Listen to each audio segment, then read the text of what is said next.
ಎಲ್ಲರಿಗೂ ನವದಿಕ್ಸೂಚಿ ಅಕಾಡೆಮಿಗೆ ಸ್ವಾಗತ. ಭಾರತೀಯ ಸಂವಿಧಾನ, Indian polity, chapter 4, union and it's territory, ಒಕ್ಕೂಟ ಮತ್ತು ಅದರ ಭೂಪ್ರದೇಶ. ಫ್ರೆಂಡ್ಸ್, ಕಳೆದ ಕ್ಲಾಸಲ್ಲಿ ದಾರಾ ಕಮಿಷನ್ನು, JVP ಸಮಿತಿ ಮತ್ತು ಫಜಲ್ ಅಲಿ ಆಯೋಗ ಬಗ್ಗೆ ಮಾತಾಡಿದ್ವಿ. ಈ ಕ್ಲಾಸಲ್ಲಿ 1956 ನಂತರ ರಚಿಸಲಾದ ಹೊಸ ರಾಜ್ಯಗಳು ಮತ್ತು ಕೇಂದ್ರಾಡಳಿತ ಪ್ರದೇಶಗಳ ಬಗ್ಗೆ ಡಿಸ್ಕಸ್ ಮಾಡೋಣ. ಫಸ್ಟ್ ಒಂದು Maharashtra and Gujarat. In 1960 the bilingual state of Bombay was divided into 2 separate states. First one is Maharashtra and second one Gujarat. ಅಂದರೆ 1960ರಲ್ಲಿ ದ್ವಿಭಾಷಾ ರಾಜ್ಯವಾದ ಬಾಂಬೆಯನ್ನು 2 ಪ್ರತ್ಯೇಕ ರಾಜ್ಯಗಳಾಗಿ ವಿಂಗಡಿಸಲಾಯಿತು. ಅಂದರೆ ಮರಾಠಿ ಯಾರ್ಯಾರು ಮಾತಾಡ್ತಾರಲ್ಲ, ಮರಾಠಿ ಮಾತನಾಡೋ ಜನರನ್ನು ಮಹಾರಾಷ್ಟ್ರ ರಾಜ್ಯವೆಂದು ಮತ್ತು ಗುಜರಾತಿ ಮಾತನಾಡೋ ಜನರನ್ನು ಗುಜರಾತ್ ರಾಜ್ಯವೆಂದು ಬಾಂಬೆಯನ್ನು 2 ಪ್ರತ್ಯೇಕ ರಾಜ್ಯಗಳಲ್ಲಿ ವಿಂಗಡಿಸಿದರು. Next, Gujarat was established as the 15th state of the Indian union. ಗುಜರಾತನ್ನು ಭಾರತೀಯ ಒಕ್ಕೂಟದ 15ನೇ ರಾಜ್ಯವಾಗಿ ಸ್ಥಾಪಿಸಲಾಯಿತು. Second one Dadra and Nagar Haveli. The Portuguese ruled this territory until its liberation in 1954.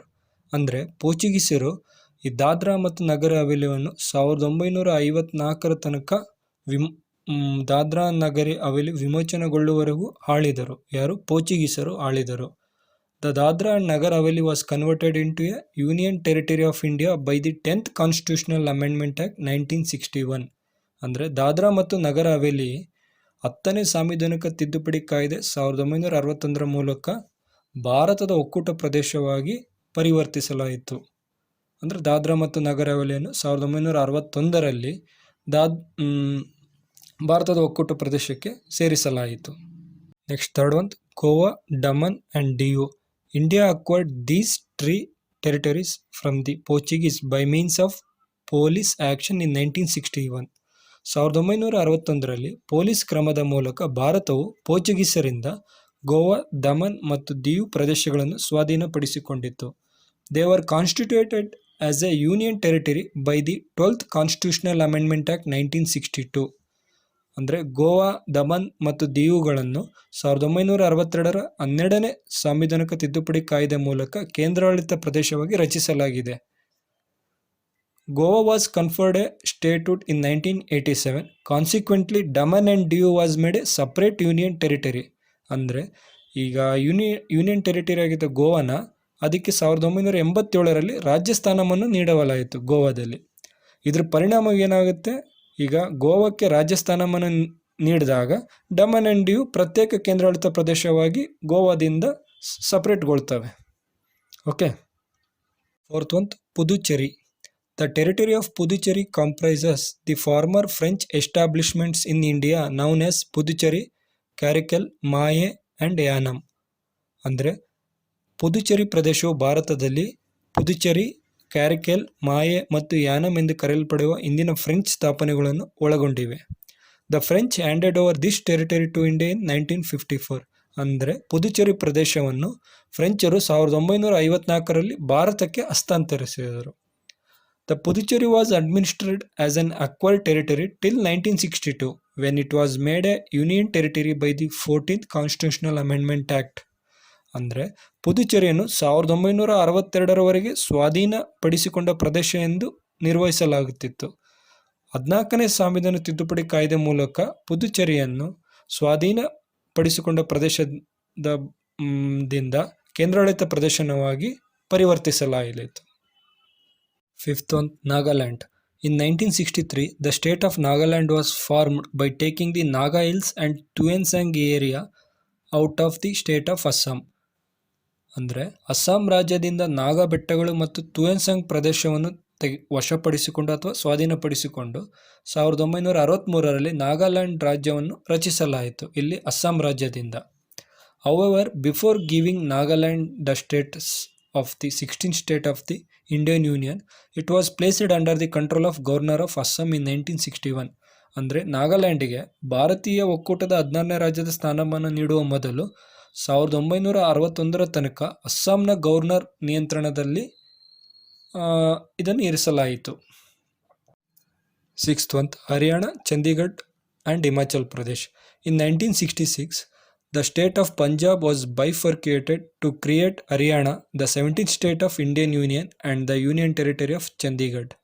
ಅಂದರೆ ಭಾರತ ಒಕ್ಕೂಟದ 17ನೇ ರಾಜ್ಯವಾದ ಹರಿಯಾಣವನ್ನು ಮತ್ತು ಕೇಂದ್ರಾಡಳಿತ ಪ್ರದೇಶವಾದ ಚಂಡೀಗಢ ರಾಜ್ಯವನ್ನು ರಚಿಸಲು ಪಂಜಾಬ್ ರಾಜ್ಯವನ್ನು 1966ರಲ್ಲಿ ವಿಭಜಿಸಲಾಯಿತು. ಅಂದರೆ ಪಂಜಾಬ್ ರಾಜ್ಯವನ್ನು ವಿಭಜಿಸಿ 17ನೇ ರಾಜ್ಯವಾದ ಹರಿಯಾಣ ಮತ್ತು ಕೇಂದ್ರಾಡಳಿತ ಪ್ರದೇಶವಾದ ಚಂಡೀಗಢನ್ನು ರಚಿಸಲಾಯಿತು.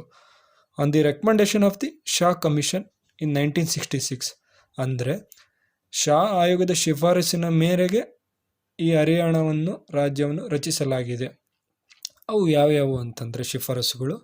First one, the Punjabi speaking areas were constituted into the unilingual state of Punjab. ಅಂದರೆ ಪಂಜಾಬಿ ಮಾತನಾಡುವ ಪ್ರದೇಶಗಳನ್ನು ಪಂಜಾಬ್ ಏಕಭಾಷಾ ರಾಜ್ಯವಾಗಿ ರಚಿಸಲಾಗಿದೆ. Second one, the Hindi speaking areas were constituted into the state of Haryana. ಅಂದರೆ ಹಿಂದಿ ಮಾತನಾಡುವ ಪ್ರದೇಶಗಳನ್ನು ಹರಿಯಾಣ ರಾಜ್ಯವಾಗಿ ರಚಿಸಲಾಯಿತು. Third one, the hill areas were merged with the adjoining union territory of Himachal Pradesh. ಅಂದರೆ ಗುಡ್ಡಗಾಡು ಪ್ರದೇಶಗಳನ್ನು ಹಿಮಾಚಲ್ ಪ್ರದೇಶದ ಪಕ್ಕದ ಕೇಂದ್ರಾಡಳಿತ ಪ್ರದೇಶದೊಂದಿಗೆ ವಿಲೀನಗೊಳಿಸಲಾಯಿತು. The union territory Himachal Pradesh was elevated to the status of the state in 1971 as a 18th state of Indian union. ಅಂದರೆ ಹಿಮಾಚಲ್ ಪ್ರದೇಶ ಏನು ಕೇಂದ್ರಾಡಳಿತ ಪ್ರದೇಶವಾಗಿತ್ತೋ ಅದನ್ನು 1971ರಲ್ಲಿ ಭಾರತೀಯ ಒಕ್ಕೂಟದ 18ನೇ ರಾಜ್ಯವಾಗಿ ರಚಿಸಲಾಯಿತು. Seventh one, Manipur, Tripura and Meghalaya. In 1972, the political map of north East India underwent A major change. ಅಂದರೆ 1972ರಲ್ಲಿ ಈಶಾನ್ಯ ಭಾರತದ ರಾಜಕೀಯ ನಕ್ಷೆಯು ಪ್ರಮುಖ ಬದಲಾವಣೆಗೆ ಒಳಗಾಯಿತು. The two union territories of Manipur and Tripura and the substate of Meghalaya got statehood. ಅಂದರೆ ಕೇಂದ್ರಾಡಳಿತ ಪ್ರದೇಶಗಳಾದ ಮಣಿಪುರ ಮತ್ತು ತ್ರಿಪುರ ಮತ್ತು ಉಪರಾಜ್ಯವಾದ ಮೇಘಾಲಯಕ್ಕೆ ರಾಜ್ಯ ಸ್ಥಾನಮಾನವನ್ನು ನೀಡಲಾಯಿತು. The two union territories of Mizoram and Arunachal Pradesh, originally known as North East Frontier Agency, came into being. ಅಂದರೆ ಮಿಜೋರಾಂ ಮತ್ತು ಅರುಣಾಚಲ್ ಪ್ರದೇಶ ಕೇಂದ್ರಾಡಳಿತ ಪ್ರದೇಶಗಳು ಅಸ್ತಿತ್ವಕ್ಕೆ ಬಂದವು. ಈ ಮೂಲತಃ ಇವನ್ನ ಈಶಾನ್ಯ ಫ್ರಾಂಟಿಯರ್ ಏಜೆನ್ಸಿ ಎಂದು ಕರೆಯಲ್ಪಡುತ್ತವೆ.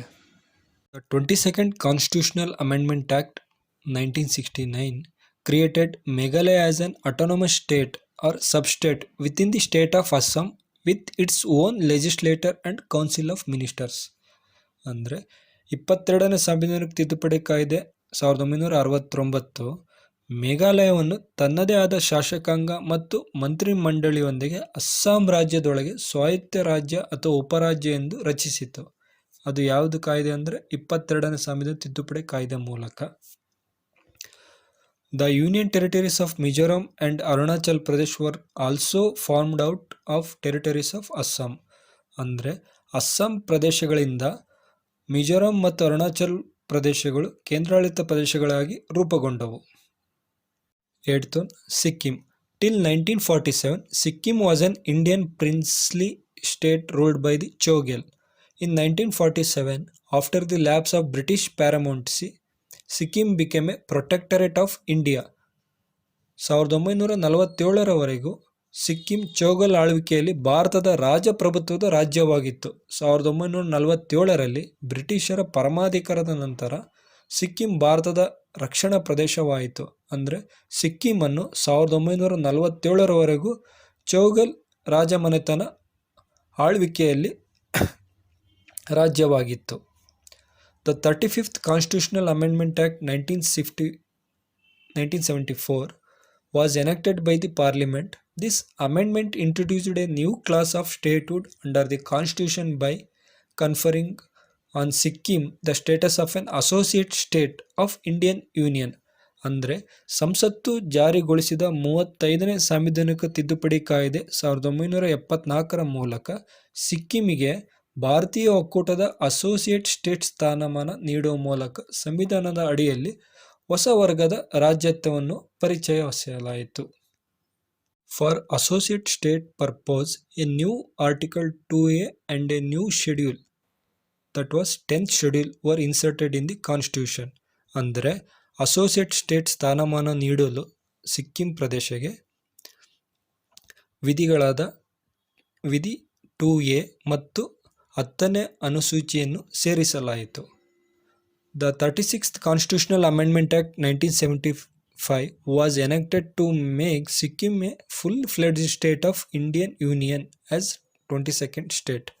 ಅಂದರೆ 36ನೇ ಸಾಂವಿಧಾನಿಕ ತಿದ್ದುಪಡಿ ಕಾಯ್ದೆ 1975ರ ಮೂಲಕ ಸಿಕ್ಕಿಮನ್ನು ಭಾರತೀಯ ಒಕ್ಕೂಟದ 22ನೇ ರಾಜ್ಯವಾಗಿ ಜಾರಿಗೆ ತರಲಾಯಿತು. 9th one, Mizoram, Arunachal Pradesh and Goa. In 1987, 3 new states of Mizoram, Arunachal Pradesh and Goa came into being states of Indian Union.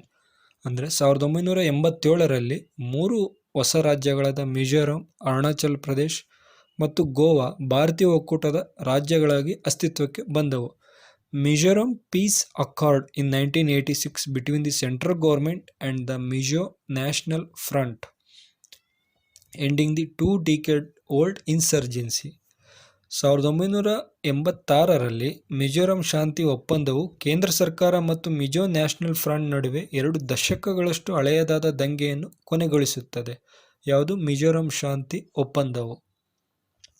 Arunachal Pradesh 1972ರಲ್ಲಿ ಕೇಂದ್ರಾಡಳಿತ ಪ್ರದೇಶವಾಗಿತ್ತು.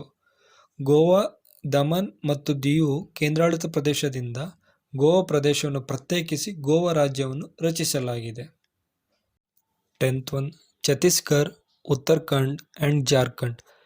In 2000, 3 more new states of Chhattisgarh, Uttarakhand and Jharkhand were created out of the territories of Madhya Pradesh, Uttar Pradesh and Bihar respectively. ಅಂದರೆ 2006ರಲ್ಲಿ 3 ಹೊಸ ರಾಜ್ಯಗಳು ರಚನೆಯಾದವು. ಅವು ಯಾವ್ಯಾವು ಅಂದರೆ ಮಧ್ಯಪ್ರದೇಶನ್ನು ವಿಭಜಿಸಿ ಛತ್ತೀಸ್ಗಢ, ಉತ್ತರ ಪ್ರದೇಶವನ್ನು ವಿಭಜಿಸಿ ಉತ್ತರಾಖಂಡ್ ಮತ್ತು ಬಿಹಾರ್ ರಾಜ್ಯವನ್ನು ವಿಭಜಿಸಿ ಜಾರ್ಖಂಡ್ ಎಂಬ 3 ಹೊಸ ರಾಜ್ಯಗಳನ್ನು ರಚಿಸಲಾಯಿತು. ಅಂದರೆ ಛತ್ತೀಸ್ಗಢನ್ನು 26ನೇ ರಾಜ್ಯವಾಗಿ, ಉತ್ತರಾಖಂಡ್ನ 27ನೇ ರಾಜ್ಯವಾಗಿ ಮತ್ತು ಜಾರ್ಖಂಡ್ನ 28ನೇ ರಾಜ್ಯವಾಗಿ ಮಾರ್ಪಟ್ಟವು. Uttaranchal was renamed as a Uttarakhand. ಅಂದರೆ 2006ರಲ್ಲಿ ಉತ್ತರಾಂಚಲನ್ನು ಉತ್ತರಾಖಂಡ್ ಎಂದು ಮರುನಾಮಕರಣ ಮಾಡಲಾಯಿತು. 11th one, Telangana. In 2014, the new state of Telangana came into existence as the 29th state of Indian Union. It was carved out of the territories of Andhra Pradesh. ಅಂದರೆ 2014ರಲ್ಲಿ ಆಂಧ್ರ ಪ್ರದೇಶವನ್ನು ವಿಭಜಿಸಿ ಭಾರತೀಯ ಒಕ್ಕೂಟಕ್ಕೆ 29ನೇ ರಾಜ್ಯವಾಗಿ ತೆಲಂಗಾಣ ಹೊಸ ರಾಜ್ಯವನ್ನು ರಚಿಸಲಾಯಿತು. The Andhra State Act of 1953 formed the first linguistic state of India, known as the State of Andhra, by taking out of the Telugu-speaking areas from the state of Madras. Now it is Tamil Nadu. ಅಂದರೆ 1956ರ ಆಂಧ್ರ ರಾಜ್ಯ ಕಾಯ್ದೆ ಮೂಲಕ ಮದ್ರಾಸ್ ರಾಜ್ಯದಿಂದ, ಅಂದರೆ ಈಗಿನ ತಮಿಳುನಾಡು, ತೆಲುಗು ಮಾತನಾಡುವ ಪ್ರದೇಶಗಳನ್ನು ತೆಗೆದು ಹಾಕುವ ಮೂಲಕ ಆಂಧ್ರ ರಾಜ್ಯ ಎಂದು ಕರೆಯಲ್ಪಡುವ ಭಾರತದ ಮೊದಲ ಭಾಷಾವರನ್ನು ರಾಜ್ಯವನ್ನು ರಚಿಸಲಾಯಿತು. The Kurnool was the capital of Andhra state and the state high court established at Guntur. ಅಂದರೆ ಕರ್ನೂಲನ್ನು ಆಂಧ್ರ ರಾಜ್ಯದ ರಾಜಧಾನಿಯಾಗಿ ಮತ್ತು ಗುಂಟೂರಿನಲ್ಲಿ ರಾಜ್ಯ ಹೈಕೋರ್ಟ್ ಅನ್ನು ಸ್ಥಾಪಿಸಲಾಯಿತು. ಅಂದರೆ ಇದು ಯಾವಾಗ? 2014 ತೆಲಂಗಾಣ ರಾಜ್ಯ ರಚನೆಯಾದಾಗ. ಈಗ ಆಂಧ್ರ ಪ್ರದೇಶ್ ಕ್ಯಾಪಿಟಲ್ ಯಾವುದಿದೆ? ಅಮರಾವತಿ ಇದೆ. The State Reorganization Act of 1956 merged the Telugu-speaking areas of Hyderabad state with the Andhra state to create the enlarged Andhra Pradesh state. The capital of the state was shifted to Hyderabad. ಅಂದರೆ ರಾಜ್ಯಗಳ ಮರುಸಂಘಟನೆ ಕಾಯ್ದೆ 1950ರ ಮೂಲಕ ಹೈದರಾಬಾದ್ ರಾಜ್ಯ ತೆಲುಗು ಮಾತನಾಡುವ ಪ್ರದೇಶಗಳನ್ನು ಆಂಧ್ರ ರಾಜ್ಯದೊಂದಿಗೆ ವಿಲೀನಗೊಳಿಸಿ ವಿಸ್ತೃತ ಆಂಧ್ರ ಪ್ರದೇಶ್ ರಾಜ್ಯವನ್ನು ರಚಿಸಿತು. ರಾಜ್ಯದ ರಾಜಧಾನಿಯನ್ನು ಹೈದರಾಬಾದಿಗೆ ಸ್ಥಳಾಂತರಿಸಲಾಯಿತು. ಇದೆಲ್ಲ ಯಾವಾಗ ಆಯಿತು ಅಂದರೆ 2014ರಲ್ಲಿ ತೆಲಂಗಾಣ ರಾಜ್ಯ ರಚನೆಯಾದಾಗ. 12th one, Jammu and Kashmir, Ladakh. Till 2019, the erstwhile state of Jammu and Kashmir had its own constitution and thus enjoyed a special status by virtue of 370 of the constitution of India. ಅಂದರೆ 2019ರವರೆಗೆ ತನಕ ಜಮ್ಮು ಮತ್ತು ಕಾಶ್ಮೀರ ರಾಜ್ಯವು ತನ್ನದೇ ಆದ ಸಂವಿಧಾನವನ್ನು ಹೊಂದಿತ್ತು. ಹಾಗಾಗಿ ಭಾರತೀಯ ಸಂವಿಧಾನದ 371ನೇ ವಿಧಿಯ ಪ್ರಕಾರ ಜಮ್ಮು ಮತ್ತು ಕಾಶ್ಮೀರಕ್ಕೆ ವಿಶೇಷ ಸ್ಥಾನಮಾನವನ್ನು ನೀಡಲಾಗಿತ್ತು. The special status was abolished by the presidential order in 2009. ಅಂದರೆ constitutional order 2009 application to Jammu and Kashmir. 2019ರಲ್ಲಿ ರಾಷ್ಟ್ರಪತಿಗಳ ಆದೇಶದ ಮೂಲಕ ಜಮ್ಮು ಮತ್ತು ಕಾಶ್ಮೀರಿಗೆ ನೀಡಲಾದ ವಿಶೇಷ ಸ್ಥಾನಮಾನವನ್ನು ರದ್ದುಗೊಳಿಸಲಾಯಿತು. Jammu and Kashmir reorganisation act 2019 bifurcated the erstwhile state of Jammu and Kashmir into 2 separate union territories. ಅಂದರೆ ಜಮ್ಮು ಮತ್ತು ಕಾಶ್ಮೀರ ಮರುಸಂಘಟನೆ ಕಾಯ್ದೆ 2019ರ ಮೂಲಕ ಜಮ್ಮು ಮತ್ತು ಕಾಶ್ಮೀರ ರಾಜ್ಯವನ್ನು 2 ಪ್ರತ್ಯೇಕ ಕೇಂದ್ರಾಡಳಿತ ಪ್ರದೇಶವಾಗಿ ವಿಭಜಿಸಲಾಯಿತು. First one union territory of Jammu and Kashmir, second one union territory of Ladakh. The Union Territory of Jammu and Kashmir comprises all the districts of erstwhile the state of Jammu and Kashmir except Kargil and Leh districts. ಅಂದರೆ ಜಮ್ಮು ಮತ್ತು ಕಾಶ್ಮೀರ ಕೇಂದ್ರಾಡಳಿತ ಪ್ರದೇಶದಲ್ಲಿ ಕಾರ್ಗಿಲ್ ಮತ್ತು ಲೇ ಜಿಲ್ಲೆಗಳನ್ನು ಹೊರತುಪಡಿಸಿ ಜಮ್ಮು ಮತ್ತು ಕಾಶ್ಮೀರ ರಾಜ್ಯದ ಎಲ್ಲ ಜಿಲ್ಲೆಗಳನ್ನು ಒಳಗೊಂಡಿತ್ತು. ಯಾವುದು? ಜಮ್ಮು ಮತ್ತು ಕಾಶ್ಮೀರ ಕೇಂದ್ರಾಡಳಿತ ಪ್ರದೇಶವು. Second one union territory of Ladakh includes Kargil and ಲೇ ಡಿಸ್ಟಿಕ್. ಅಂದರೆ ಲಡಾಖ್ ಕೇಂದ್ರಾಡಳಿತ ಪ್ರದೇಶವು ಕಾರ್ಗಿಲ್ ಮತ್ತು ಲೇ ಜಿಲ್ಲೆಯನ್ನು ಒಳಗೊಂಡಿತ್ತು. ಅಂದರೆ ಜಮ್ಮು ಮತ್ತು ಕಾಶ್ಮೀರದಿಂದ ಕಾರ್ಗಿಲ್ ಮತ್ತು ಲೇ ಜಿಲ್ಲೆಗಳನ್ನು ವಿಭಜಿಸಿ ಲಡಾಖ್ ಕೇಂದ್ರಾಡಳಿತ ಪ್ರದೇಶಗಳಿಗೆ ಸೇರಿಸಲಾಯಿತು. For watching this video please like and share this video. ಇದೇ ರೀತಿ ಗುಡ್ ಕಂಟೆಂಟ್ ವಿಡಿಯೋಸಿಗೆ ನಿಮ್ಮ ಸಹಕಾರ ನಮಗೆ ಅಗತ್ಯವಾಗಿದೆ. Thank you.